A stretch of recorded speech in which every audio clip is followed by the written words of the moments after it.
Bonsoir tout le monde. L'année a basculé, 2022 a ouvert ses yeux. L'émission Even Kito Banaïla est au rendez-vous.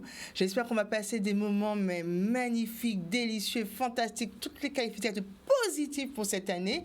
Donc on espère que vous serez présents à nos côtés encore comme vous l'avez si bien fait durant toute l'année 2021. Donc cette émission bien entendu va continuer sur cette vision de découvrir nos pépites, nos pépites de la Guadeloupe et bien sûr bien au-delà, ceux qui veulent bien nous faire l'honneur de leur présence sur ce plateau. Mais avant, on ne va pas changer, j'aime bien ne pas déroger à la règle. Je vais vous présenter un coup de cœur qui est, on va dire, porté sur l'amour parce que je pense que parce qu'on vit en ce moment, il faut le mettre au centre. L'amour, et rien que l'amour. On peut avoir des moments difficiles, mais c'est vrai que l'année l'amour nous a déplacé en montagne. Donc, la découverte, c'est pas une découverte parce que c'était effectivement fin d'année que Jean-Pierre Carry et Justine Labille nous proposaient leur single. Un petit doucet, rien que pour vous, le coup de cœur.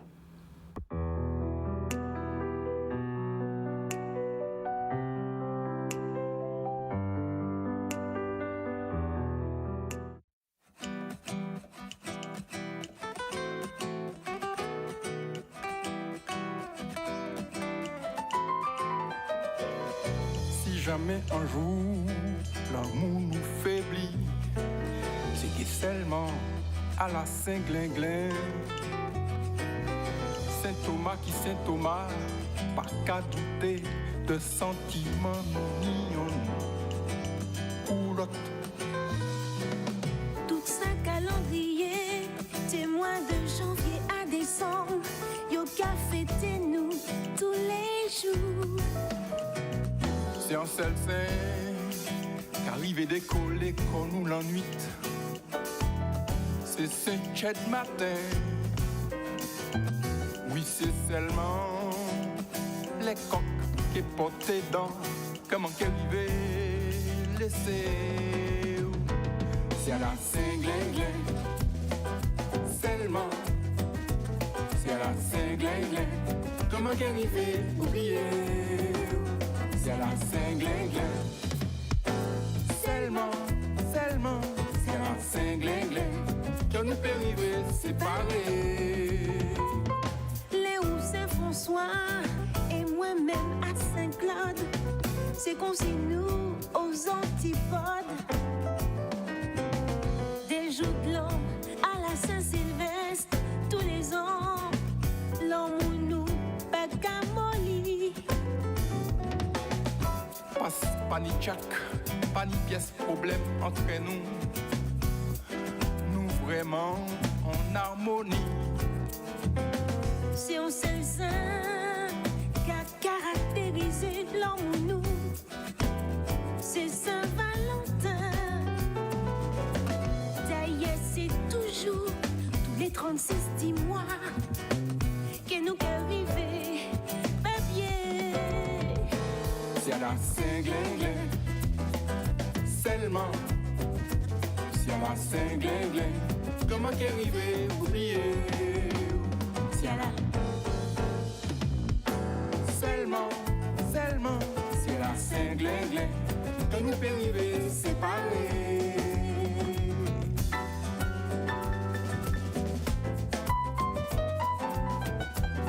Laissez-vous plaît.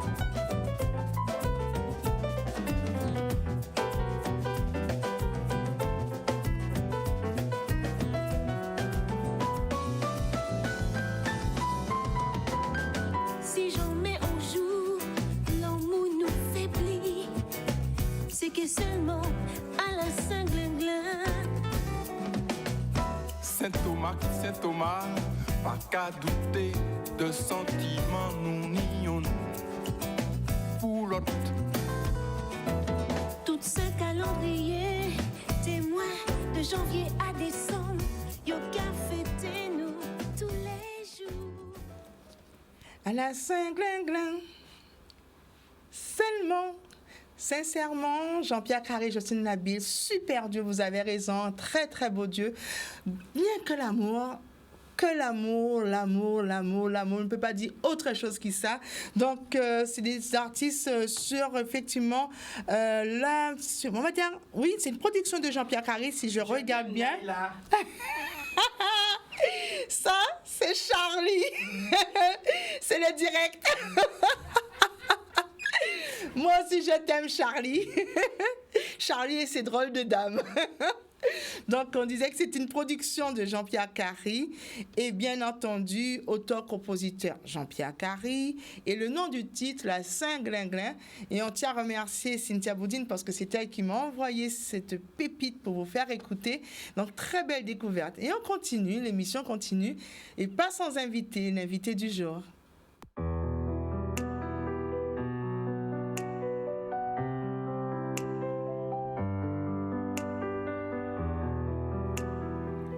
Alors, j'ai le plaisir pour cette première de l'année 2022 de recevoir une personne qui a mûrement réfléchi sur notre façon de vivre, sur le bien-être autour, bien entendu, du bien manger, mais pas que, parce que ce bien manger tourne autour de nos tubercules, tourne autour de nos produits, nos terroirs de la Guadeloupe. Et il s'est aussi penché sur notre spiritualité. Donc, l'un ne va pas sans l'autre, mais je pense que vous avez pu le voir, on n'a plus à le découvrir, on n'a plus à le présenter. Il a pris son bâton de pèlerin pour nous, justement, nous mettre sur un chemin de ce qu'on dit locavore. Ben, on va souhaiter la bienvenue à Monsieur Eddy Babel, pour les intimes, Eddy B. Bonsoir. Bonsoir Naël. Comment vas-tu? Ça va très bien. Ah, je vois ça. Donc, merci d'être sur le plateau d'Event Culturel by Naïla. Et comme tout le monde qui passe sur ce plateau, donc pendant les quelques minutes, on va découvrir qui tu es, ce que tu aimes, comment tu es arrivé à cette passion culinaire qui nous fait si bon plaisir, mais en plus à cette écriture, parce qu'il faut pas, il y a aussi de l'écriture. Donc tu distribues un petit peu de ton savoir à travers plusieurs arts. Il y a la musique, oui, il y a l'écriture, et il y a le manger. Exactement. Ah, 3 butins que nous bien aimés. Donc, on va commencer déjà par remonter en arrière. Donc, avant que tu ne fasses de la musique, avant que tu t'intéresses à l'alimentation, on va découvrir le petit garçon que tu étais quand tu étais jeune. Alors, tu as des frères et sœurs? Oui, j'ai un frère et une sœur. Une sœur. Tu es de la région bastérienne, si j'ai bien compris. Voilà, la Côte-sous-le-Vent. Ouais. Et puis, je salue la famille qui est de ce côté-ci. Ouais, qui te regarde en ce moment, justement. Exactement. Alors, petit garçon, tu étais comment? Comment on peut te qualifier? Tu étais gentil, mignon, timide ou bien complètement extraverti? Les trois. Les trois. Oh, le gars, il est fort, hein? Oui. Alors, ça veut dire, il y a des moments, tu cherchais tes moments pour être, dire, par tes passions, je dis, ouais, je suis gentil parce que je veux avoir quelque chose, ou bien c'était tout à fait naturel de dire que je passe les 3 phases? C'est mon côté naturel, la Ouais. gentillesse. Et puis timide aussi, Ouais. la timidité. Je suis quelqu'un d'assez réservé, donc très réservé. Et puis quand j'étais petit, encore plus. Ouais. C'est vrai qu'en grandissant, je me suis ouvert un peu. Et la musique m'a servi aussi beaucoup. C'était pour moi comme une thérapie. Et à partir de la musique, j'ai pu quelque part ouvrir mes ailes.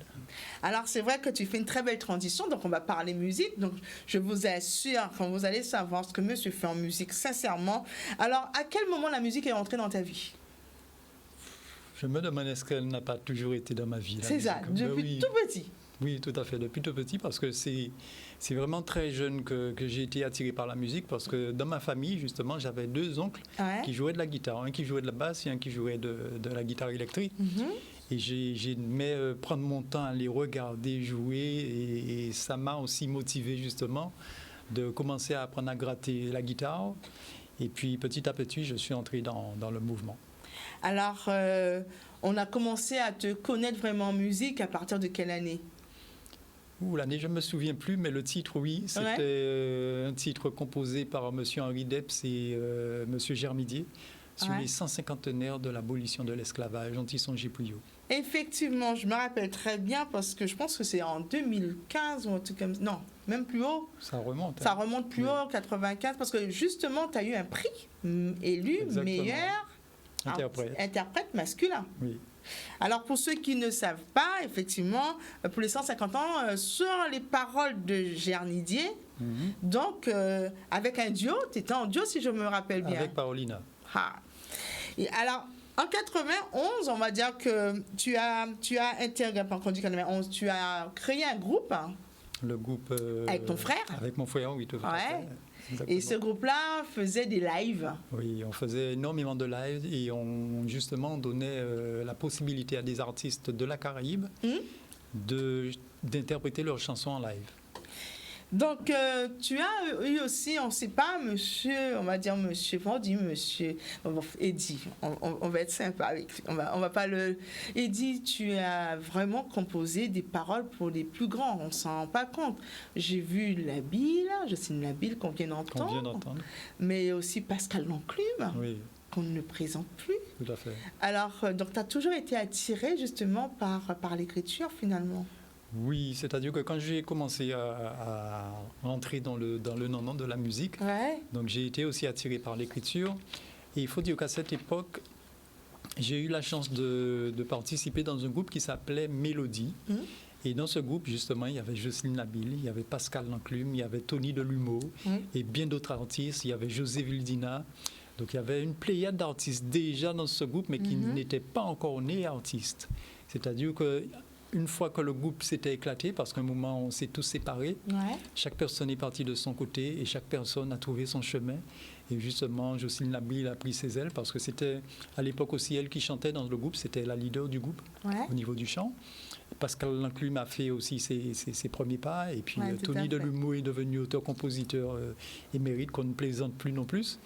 Et puis voilà, il y avait plein d'autres encore, parce qu'il y avait d'autres musiciens aussi qui ont fait des choses extraordinaires au niveau de la musique et qui sont passés par ce groupe. Et c'était vraiment, pour moi, c'était comme une école en fin de compte. Et j'ai fait mes premiers pas avec ce groupe et après... Après, tu es parti de créer ton groupe pluriel avec... Exactement, un petit moment après. On va dire. Alors, je me retrouvais la date, c'est en 1995 que tu as fait ton solo et qui t'a effectivement valu d'être élu meilleur interprète masculin. Donc, à un moment donné, la musique, elle reste, elle demeure. Donc, on te connaît dans le rayon, on va dire, entre guillemets, zouk. Et arrivé avec des années, tu changes de répertoire. Alors moi, la question que j'ai envie de te poser, c'est quel a été le déclic de passer sincèrement du zouk à du gospel? Ça s'est fait de manière naturelle, je dirais. Et j'ai eu l'impression aussi que le gospel m'appelait parce qu'il était déjà présent en moi. Parce que de par mon éducation, j'avais l'habitude d'aller avec maman à l'église. Donc je fréquentais déjà le milieu de l'église. Et de par ma couleur musicale aussi, celle qui m'attirait même dans mes compositions, dans la touche de ma manière d'écrire, j'étais déjà dans cette voie où je parlais des choses qui touchent le monde, des textes à thème. Et ce fut tout naturel pour moi après de prendre la voie du gospel, parce que c'est vrai, après quelques expériences dans la vie, donc j'ai été attiré par cela. Alors justement, en juillet 2015, pas si loin, il n'y a que 6 ans, tu sors ton premier single gospel qui s'intitule « Ce qui est ». Alors est-ce que pour ceux qui sont curieux, alors de quoi ça parlait vraiment? Comment ce titre est venu? Parce que tu dis « Ce qui est », parce qu'il y a un cheminement, il faut savoir qu'il y a un cheminement. Donc ce qui est, après, vous allez entendre « Je suis ». Donc entre ce qui est et « Je suis », quel message tu essaies de faire passer à travers cette musique? Mais ce qui est, c'est la réalité qu'on vit tous les jours. Et c'est vraiment aussi ma rencontre aussi avec Dieu, et la vraie rencontre. Parce que c'est vrai que quand on est jeune, on est conduit par nos parents de visiter l'église, d'aller à l'église. Et après, quand on grandit, on fait le choix personnel de son chemin, en fin de compte. Et c'est vrai que cet album aussi, c'est pour moi le point de départ justement du gospel que j'ai réintégré. Et c'était pour parler un petit peu de mon vécu, de ma rencontre avec Dieu, et puis de choses que d'autres personnes aussi vivent, telles que la solitude, et d'autres sujets aussi qui font l'actualité. Alors, c'est vrai que très récemment, tu nous as proposé un nouveau single. C'était Jusqu'au bout. Jusqu'au bout. Avant de montrer, parce qu'on va quand même vous faire écouter la voix d'Eddie, avant de décliner toutes les panels de son parcours. Donc, Jusqu'au bout, c'était quoi? C'est jusqu'au bout d'une vie, jusqu'au bout de ses rêves, c'est jusqu'au bout de quoi?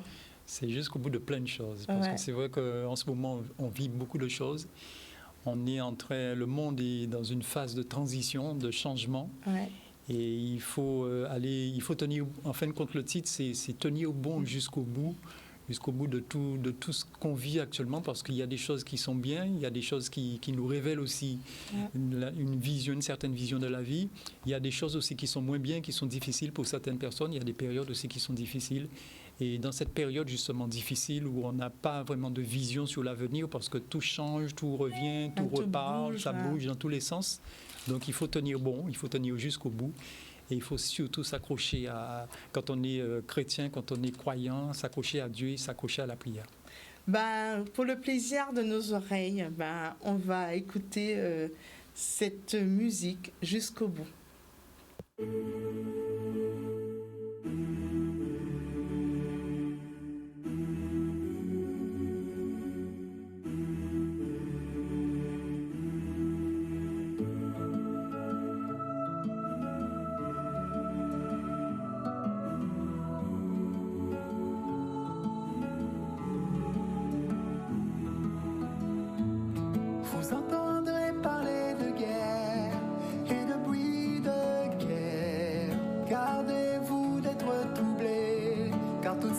Doivent arriver. Connectez-vous à la prière pour éviter la misère. Ce n'est pas encore la fin, mais le commencement des chagrins. Dans ce monde de folie, souvent la peine ne tient qu'à vide. Celui de la résilience et celui de la bienveillance. Mais le souffle de l'amour plane encore sur nous. Il nous donne la force de vivre et de relever les défis.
Toujours la clé qui ouvre la porte étroite qui mène au royaume de l'éternité.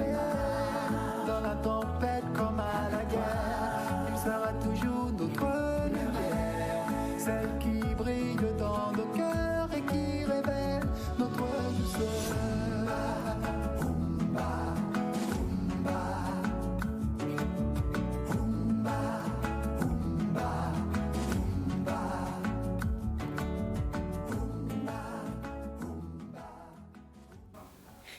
Très belle mélodie jusqu'au bout, et c'est vrai qu'à la suite de cette phrase on peut mettre énormément de choses.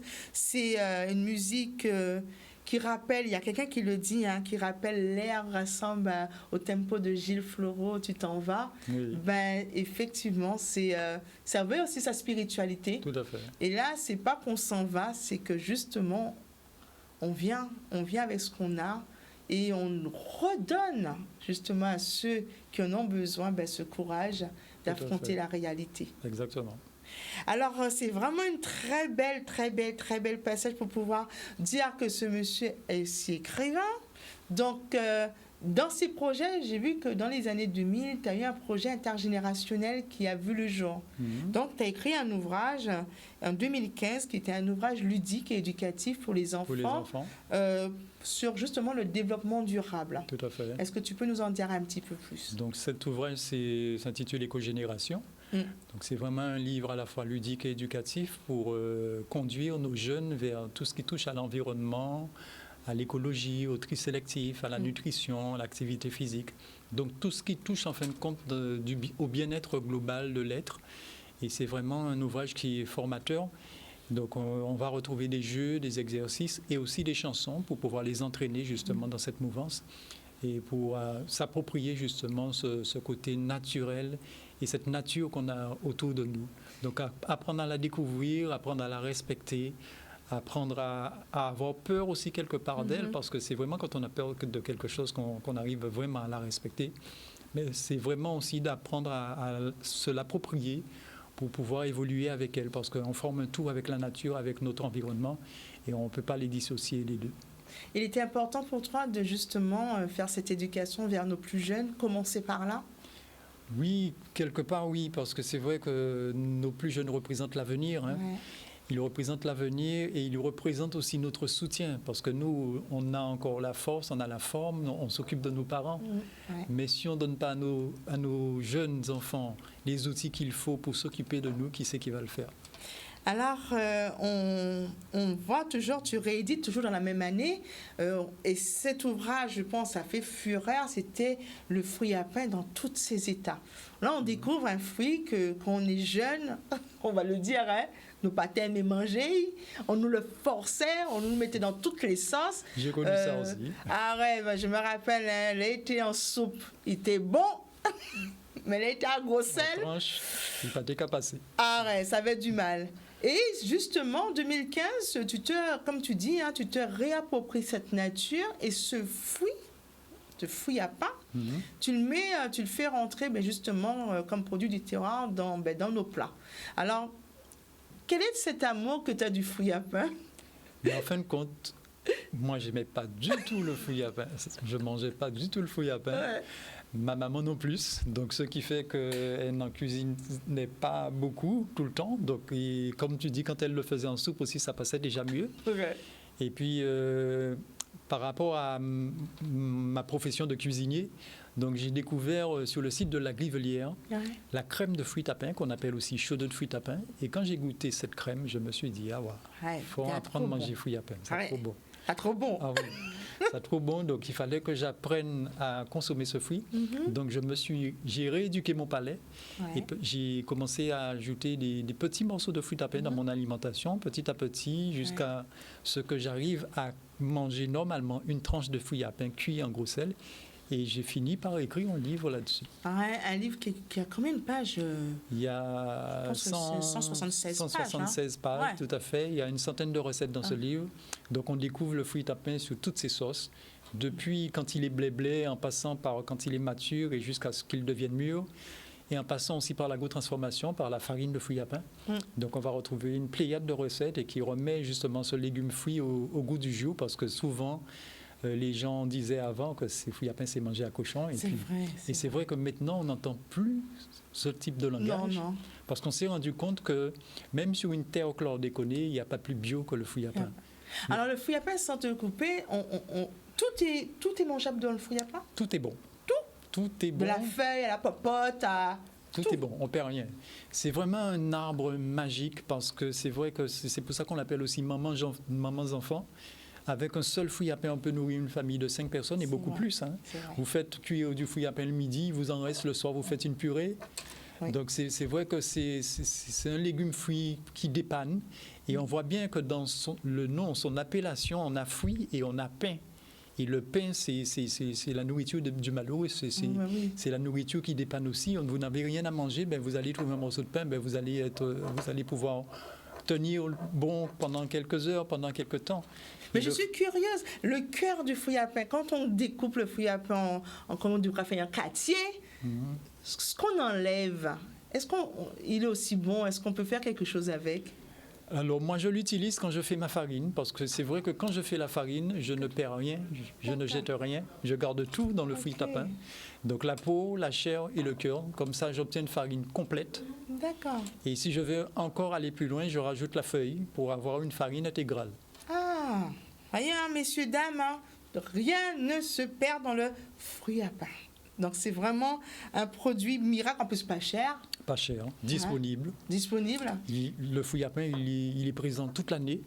Et c'est là, pendant les 2 jours précédents et jusqu'à aujourd'hui, je faisais un atelier justement dans une entreprise qui propose des formations, qui s'appelle Veda Formation, qui est à Anse-Bertrand. Et chez moi, j'ai un arbre à pain.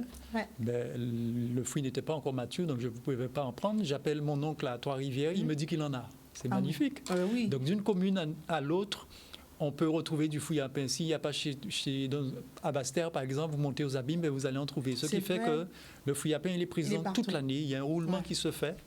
Et c'est vrai que c'est un aliment qui est très généreux parce que de par sa consistance, sa matière, il vous fournit à manger pour nourrir son monde, en fin de compte. C'est vrai que quand on passe par les grands fonds, on a une sorte de champ, parce qu'on sait qu'on dit que les grands fonds, s'il y a une telle biodiversité, on va dire que ça doit être préservé parce que c'est le trésor de la Guadeloupe pour les grands fonds.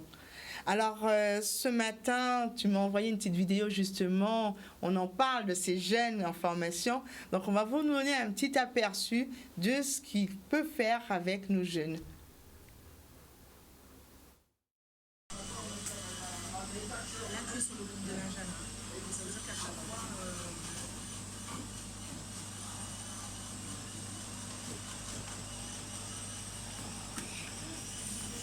Alors, comme vous pouvez voir, alors tous les petits mets qu'on a vus, tous les ingrédients, il y a du fruit à pain dedans. Alors là, c'est un repas qui est entièrement fait avec le fruit à pain. D'accord. Depuis l'entrée jusqu'au dessert. Donc, on a un jus avec la feuille du fruit à pain. On a aussi un pain d'épices qui est fait avec le fruit à pain. On a une mousseline à base de fruit à pain. Et puis dans la deuxième vidéo, on a des mets qui sont faits à partir des farines locales. Donc on a la farine de fruits à pain, la farine de manioc, on a de la madère. Et tous les ingrédients, tous les aliments qui sont là sont faits à partir de farine locale. On a des gaufres, on a des acras, on a un petit cocktail avec de la madère, on a des dombrés qui sont faits entièrement avec les farines locales. OK. On a un cupcake au cacao, au chocolat. On a un petit pot de crème aussi qui est fait avec du chocolat. Et c'est vraiment exploiter à fond ce qu'on a autour de nous pour limiter le gaspillage, parce que là, il n'y a pas de gaspillage. On utilise tout ce qu'on trouve sur la main pour justement agrémenter ces menus. Dans le pichet là, c'était... C'est un jus de feuilles de fruits à pain. Feuilles de fruits à pain.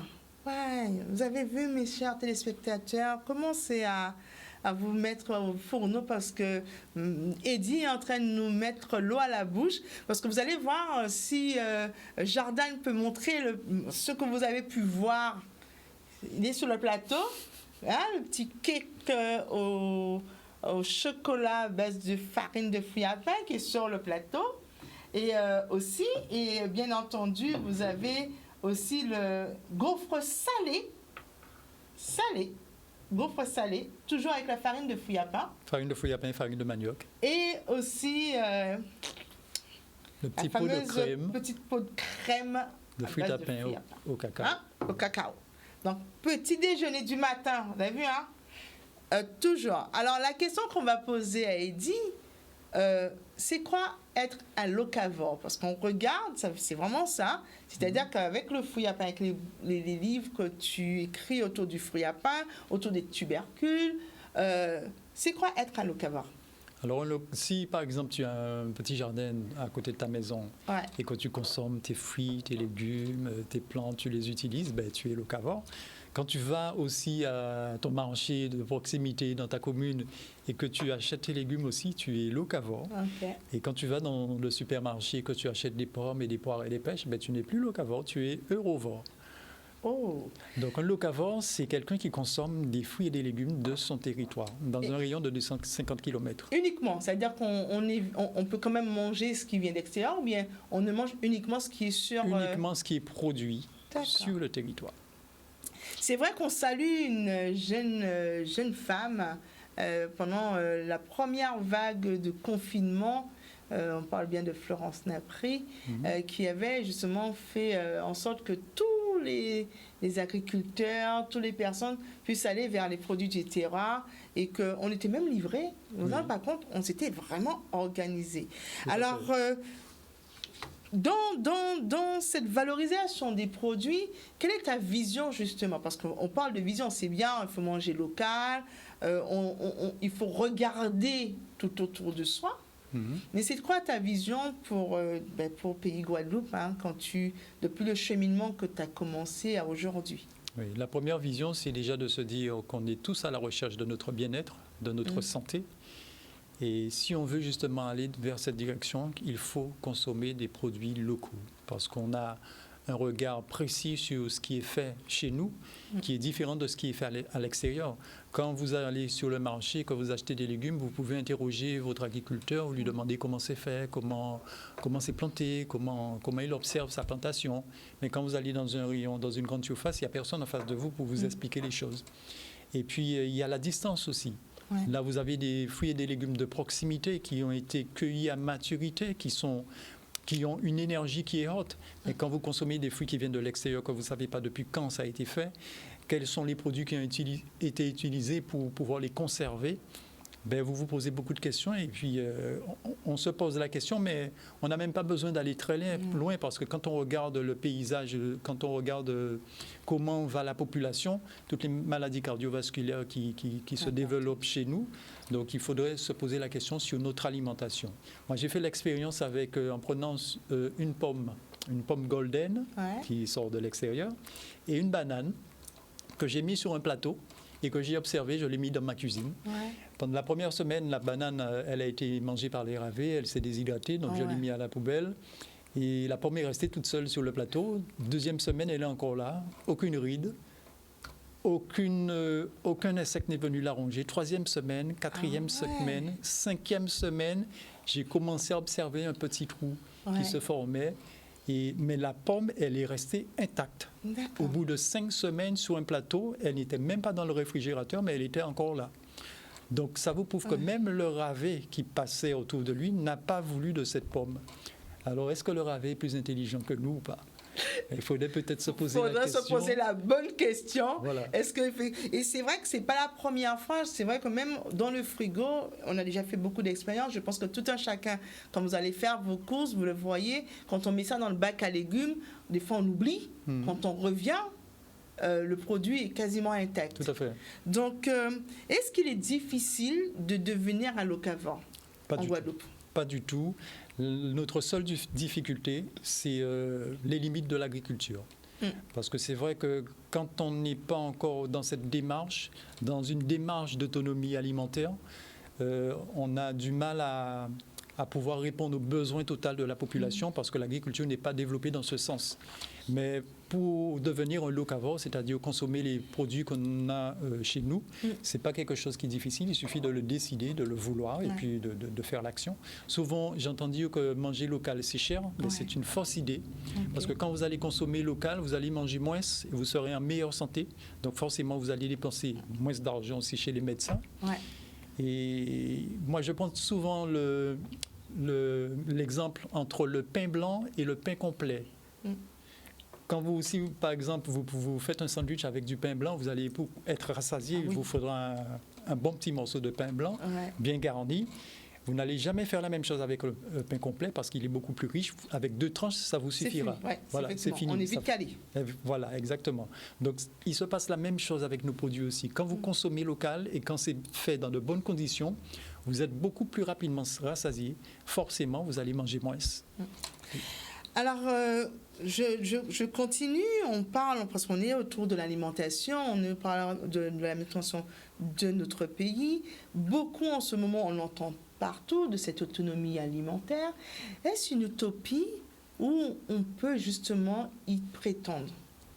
Bien sûr, c'est pas impossible. C'est pas impossible. Il y a des pays qui le font. Donc pourquoi pas nous?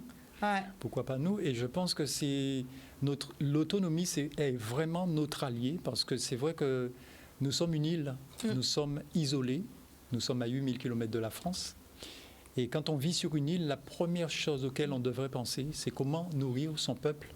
Parce que s'il se passe un conflit quelconque à l'extérieur, si bateau l'a dit qu'il ne pas rentrer, qu'à nous qu'a fait? Est-ce que nous qu'a faim ou est-ce que nous qu'a débrouillé nous pour occuper nous de ça qui est alentour nous? Et comme dit souvent mon père, c'est pas les au faim, quoi, maintenant j'ai décidé fait. Donc il faut prévoir, il faut se préparer à tout cela.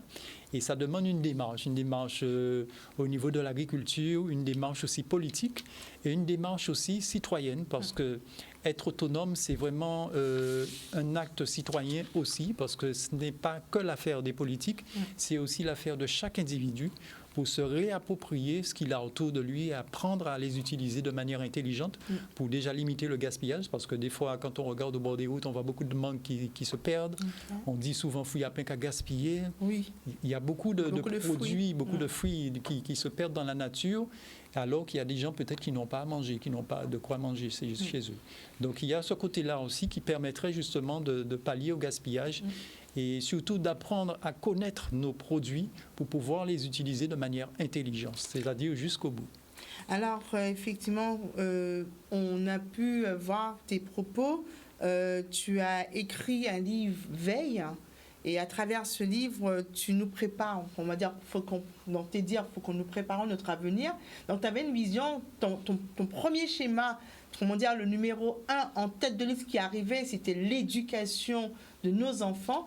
Est-ce que tu peux effectivement détailler un petit peu cette vision que tu avais quand on a lâché ce mot autonomie et que tous on a dû réagir?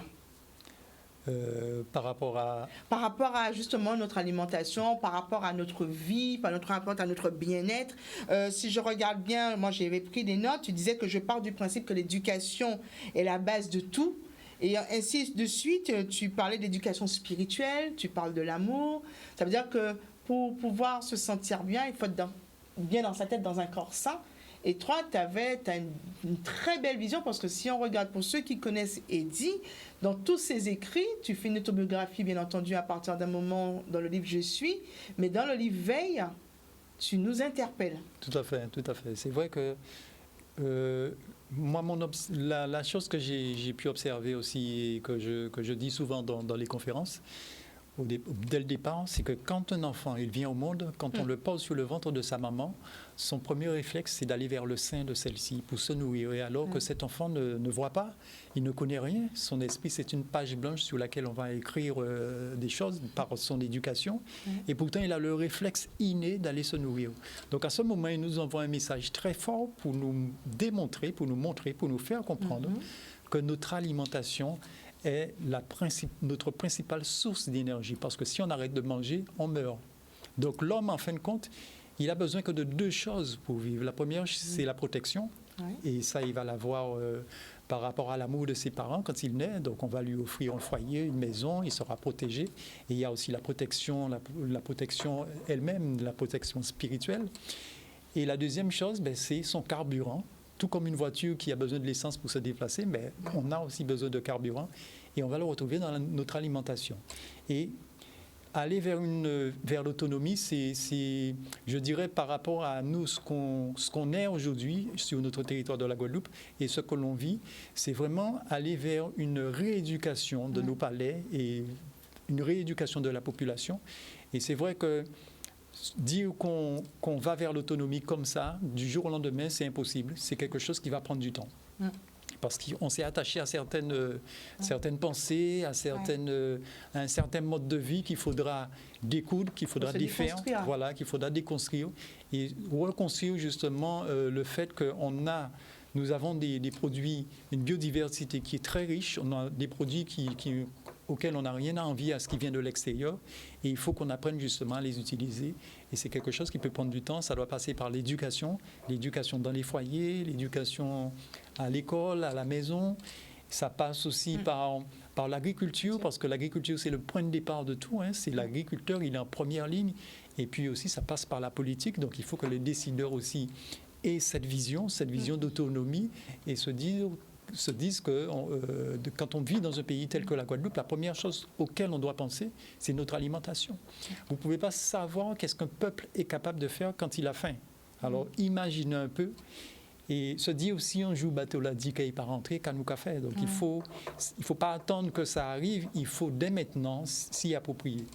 Donc, à travers tes formations, pour savoir que tu rencontres énormément de passionnés, mais tu rencontres surtout des jeunes, quel est le retour qu'ils te font par rapport à justement cet espace de les terres? Quelquefois, on entend des jeunes dire « j'ai envie de faire de l'agriculture, mais pas de terre. J'ai envie de rester chez moi, mais la formation m'oblige à m'exporter. » Donc, quelle est justement la vision de ces jeunes à travers toi? Qu'est-ce qu'ils te disent quand tu fais tes formations et qu'ils voient qu'il y a des possibilités, qu'il y a un potentiel en Guadeloupe pour pouvoir justement développer cette autonomie alimentaire? Alors, ma première réaction, en fin de compte, face à tous ces jeunes, des fois que je rencontre, c'est le fait qu'ils n'ont pas cette information qui arrive jusqu'à eux, dans leurs oreilles. Ils n'ont pas cette connaissance. Et c'est vrai que quand je fais des ateliers avec eux, j'ai l'impression qu'ils découvrent quelque chose de nouveau. Et alors que pour moi, c'est quelque chose de naturel, en fin de compte. Et on se rend compte qu'on est complètement déconnecté de la nature. On n'est plus en connexion avec les arbres, avec la nature. Et c'est ça qui est le plus difficile et le plus dangereux, en fin de compte. C'est cette déconnexion qu'on a avec cette nature. Et moi, à mon niveau, du fait que moi, je suis quelqu'un de très spirituel, donc automatiquement, je suis connecté à ma nature et elle me parle. Parce qu'un arbre, c'est un être vivant. Oui. Un arbre, c'est un être vivant et un arbre, il est là, donc il nous entend, il nous ressent, il ressent notre présence, il nous écoute. Il est même capable, à travers ses fruits, à travers ses légumes, de reformuler des formes qu'il voit. Parce qu'on voit des fois des fruits et des légumes qui sont tellement bizarres qu'ils ressemblent à une tête de personne ou qui ressemblent à le bras d'un homme. Donc, en fin de compte, l'arbre, il est capable de représenter ce qu'il entend, ce qu'il ressent et ce qu'il voit. Donc, il est en harmonie avec la personne qui l'a créé, en quelque sorte, la personne qui prend soin de lui. Tout à fait. Donc, la nature et nous, c'est un tout. C'est un tout et la nature, elle est là pour nous, elle est à notre service. Je dirais même que quelque part, elle est esclave de nous parce qu'on lui fait beaucoup de misère, on la fait souffrir. Et quand on observe tout ce qui se passe à travers ce qu'on vit actuellement, à travers la maladie, à travers le Covid-19, et pour moi, la cause la plus essentielle de la maladie de ce 21e siècle, c'est la pollution. Ouais. C'est la pollution parce qu'elle est partout. Elle est partout, on pollue tout. L'air est pollué, l'eau est polluée, la terre est polluée. Quand tu pollues la terre, donc tu pollues l'arbre. Quand l'arbre est pollué, elle pollue son fruit. Ouais. Et quand le fruit est pollué et que toi tu le consommes, ben, tu pollues ton être aussi. Tu pollues ton corps. Donc c'est vrai que les jeunes s'interrogent et s'intéressent de plus en plus à cela parce que ce sont des choses qui apparemment sont nouvelles pour eux, qui n'ont peut-être pas l'occasion de découvrir quand ils sont à l'école. Donc c'est vrai qu'il m'arrive des fois de faire des ateliers avec eux. Et c'est vrai qu'il faut qu'on apporte cette information au niveau de nos jeunes, au niveau aussi de la population. Et je pense que même à travers les médias, justement, il devrait avoir un petit peu plus d'informations qui vont dans ce sens pour informer la population et pour éduquer. Parce qu'un média aussi est là pour éduquer, pour informer, mais pour éduquer aussi. Donc il faudrait que les médias aussi prennent le taureau par les cornes et d'aller dans ce sens. L'autonomie, il ne faut pas attendre qu'on nous la donne. On nous la donne, il faut la prendre, cette autonomie. Et la préparer surtout. Voilà, il faut se l'approprier. Il faut se dire dans sa tête, je veux devenir autonome. Parce que là, on aspire tous à être libre. Parce que quand on regarde tout ce qui se passe, on se bat pour sa liberté dans tous les sens du terme. On ne peut pas être vraiment libre si on n'est pas autonome. Parce que c'est quand tu es autonome que tu peux vraiment décider ce que tu veux pour toi, ce que tu dois faire. Très belle, très très belle phrase. Il faut prendre soin de soi, mais il faut prendre soin de son environnement. Alors c'est vrai que j'avais dit dans mes posts qu'il faut avoir un stylo parce que moi je veux qu'il me donne, je ne sais pas si vous êtes impatient, la recette du chaudron de fruits à pain. Je ne sais pas si là dans la tête. Mais en tout cas, tout le monde écoute, tout le monde entend parce que c'est ce qui a fait que justement il s'est réapproprié le fruit à pain, qu'il a repris goût à manger ce fruit. Alors comment on peut réaliser un chaudron de fruits à pain? Très simplement, très simplement. Et c'est ce qui est magique aussi avec le fruit à pain, c'est que déjà d'une part le fruit à pain s'accommode à tout. Il s'accommode à tout et avec très peu de choses, avec beaucoup de simplicité, on peut faire de très bonnes choses et de très belles choses avec le fouille à pain. Et le chaud de fouille à pain, donc, c'est un mets qui est délicat déjà, parce que quand on connaît le chaud traditionnel, qui est réalisé avec les œufs, c'est un produit qui est délicat à réaliser. Si on ne sait pas bien le faire, si on ne maîtrise pas la cuisson, on va vite tourner ce produit. Tandis qu'avec le fouille à pain, il n'y a pas d'œuf dedans. Parce que c'est le fouille à pain qui va donner cette onctuosité. C'est lui qui va faire la liaison. Et on ne peut pas tourner une crème qui est faite à partir du fouille à pain. Et donc, ça soulage la personne qui le fait. Bon, ça devient beaucoup plus simple. Et donc, pour faire cette crème de fouille à pain qu'on appelle aussi chaude de fouille à pain... Prenez vos stylos. Écrivez. Voilà, donc il nous faudra automatiquement un fouille à pain. C'est la base, hein, un fouille à pain. Donc après, on va garder la chair du fouille à pain uniquement. Donc on va enlever la peau, on enlève le cœur. On fait cuire ce fouille à pain. Et ensuite, on va l'agrémenter avec un élément de mouillement. Alors pourquoi je dis élément de mouillement? Parce que c'est vrai qu'en général, c'est du lait qu'on va mettre. Mais il y a des gens qui aiment le lait de vache. Il y en a qui aiment un lait végétal. Donc ça peut être le produit, le lait qu'on désire. Donc on va utiliser du lait, on va prendre un mixeur, on mettra des morceaux de fouille à pain dans ce mixeur, pas trop, parce qu'on peut être vite surpris que le mixeur il deviendra trop petit, parce qu'on en a trop mis et pourtant on n'a pas mis beaucoup, parce qu'il y a beaucoup c'est un produit qui est très liant. Donc on va mettre quelques morceaux de fouille à pain dans le mixeur. On rajoute un petit peu de sucre, on rajoute des épices, donc de la cannelle, la muscade, la vanille, voilà, des essences. On peut mettre un petit peu de râpé de citron. Zeste de citron, exactement. Donc on met du sucre dedans, bien sûr. Et ensuite, on rajoute le lait qu'on a choisi et on va mixer tout cela. Donc de préférence, il faut utiliser le fouille à pain quand il est encore chaud et le lait aussi le porter à ébullition de manière à ce que le mélange soit plus onctueux et plus léger. Donc on va mixer l'ensemble et ensuite, il suffit juste de goûter pour voir si c'est assez relevé, si c'est à son goût, quoi. Voilà, si c'est à son goût, si c'est suffisamment épais ou pas assez. Donc, en fonction de la quantité de fouille à pain qu'on va mettre, ça va apporter plus ou moins d'onctuosité. Donc, si on le veut plus fluide ou plus épais, donc on va jouer là-dessus. Et après, c'est juste le goût personnel qui va définir la qualité du produit qu'on va fournir et qu'on va déguster.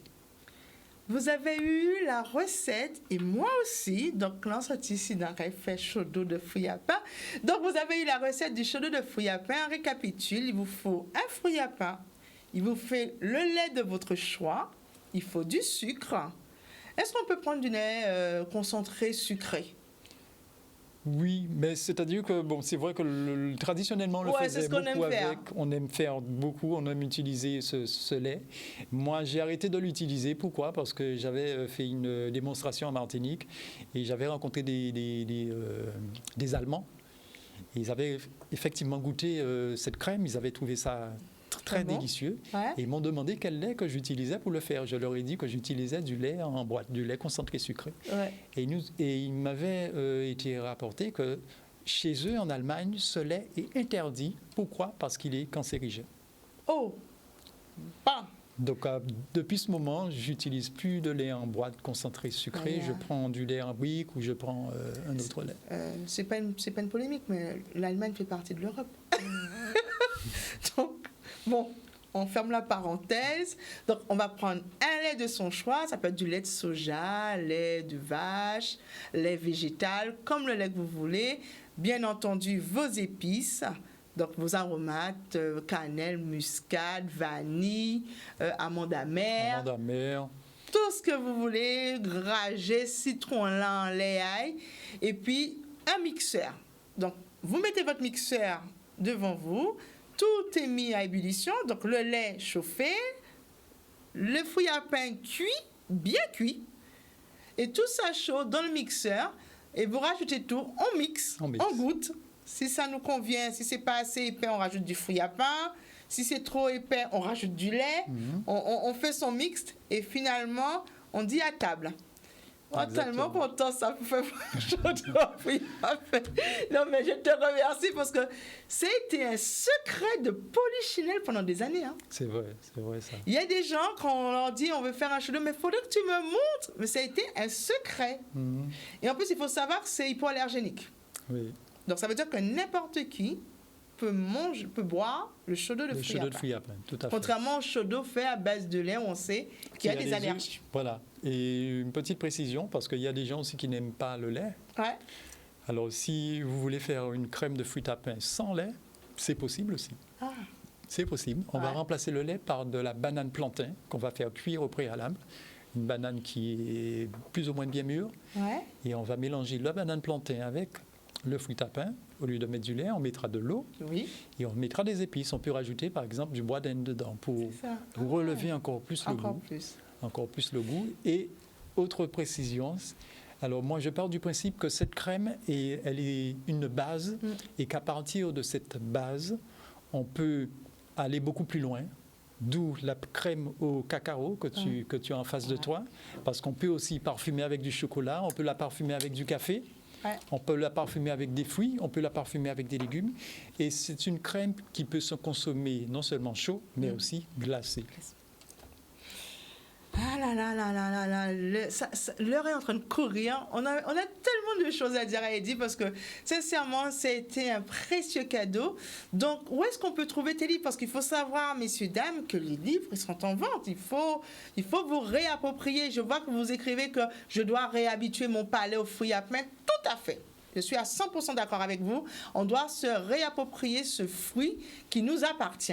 Donc, où est-ce qu'on peut trouver tes livres? Je sais que tu as un site internet. Oui, j'ai un site internet qui s'appelle mouvetropical.com, donc MOUV tropical.com. Donc, on peut commander le livre directement dessus. Donc, le livre sur les farines de tubercules, il est...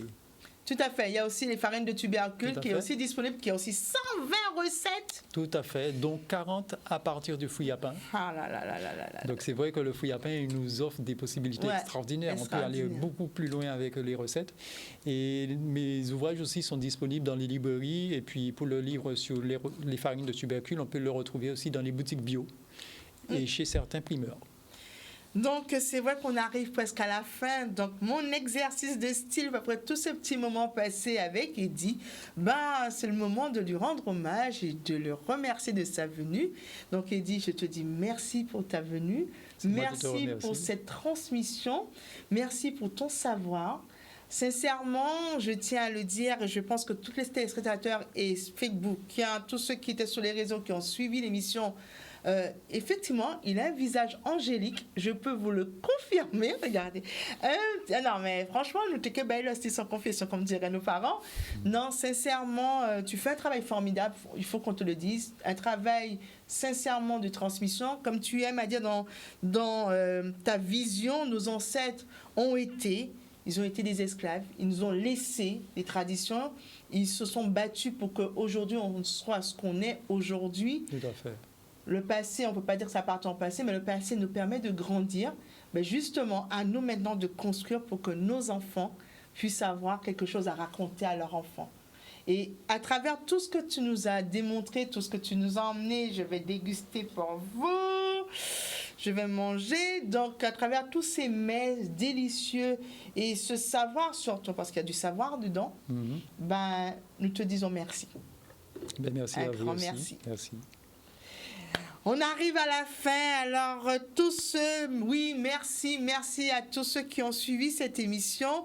C'est bientôt l'heure de remettre l'antenne, mais rassurez-vous, c'est vrai, on a annoncé un couvre-feu, mais vous pouvez toujours suivre Eddie sur son compte YouTube, parce qu'il fait souvent des posts YouTube. Vous pouvez aller voir des recettes, j'ai vu des recettes sur le YouTube. Et sur le site internet. Et sur le site, et sur son Facebook aussi. Tout à fait. Mais il est actif, tu es très actif. Oui, il faut. Tu es partout.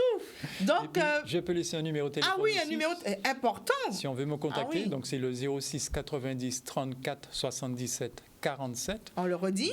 Le 06 90 34 77 47. Donc, je fais des ateliers, je fais aussi de la formation avec le centre de formation qui se trouve à Anse-Bertrand, qui s'appelle Veda Formation.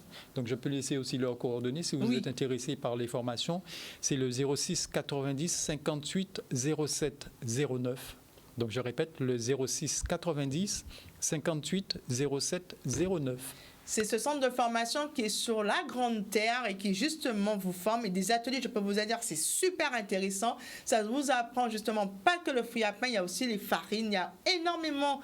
Devenons locavores, on va dire ça comme ça. On va dire devenons locavores à partir d'aujourd'hui, résolution 2022. Je vous avais dit qu'il y aura sûrement des résolutions qui vont être prises à partir de cette émission 2022, ben, on fait confiance à nos produits. Tout à fait, à 100%. Merci Eddie pour ta venue. Merci à tous ceux qui ont suivi Event Culturel by Naïla. Merci à Jordan pour la réalisation.